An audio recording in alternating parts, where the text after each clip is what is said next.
In example 1, we need to represent the following graphically and in interval notation. If we take a look, A, B, and C are all in Set Builder. Let's see if we can graph.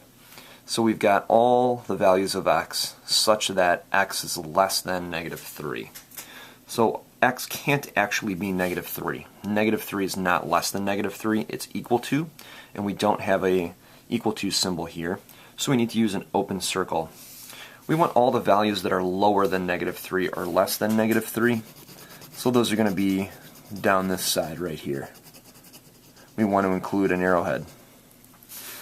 The instructions say to represent graphically and in interval notation. So in interval notation, we start with the lowest value that x could be, and that's -infinity. So we're always going to do a parenthesis for infinity or -infinity. Then we're going up to -3, but not including -3. So we need to use another parenthesis here. For part B, x is greater than or equal to pi. So this time, we're going to fill in this value on the graph. X could actually be equal to pi, so we indicate that it's an included value by filling in the circle. And we want all the values that are greater than or equal to pi. And those values are over here on the right-hand side.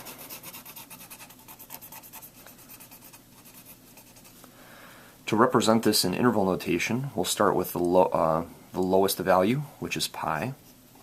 We want to include pi, so we have to draw a bracket. Always use a comma. And then to the right is infinity. We always use a parenthesis with infinity. So you can see the set builder, the graph, and then also the interval notation.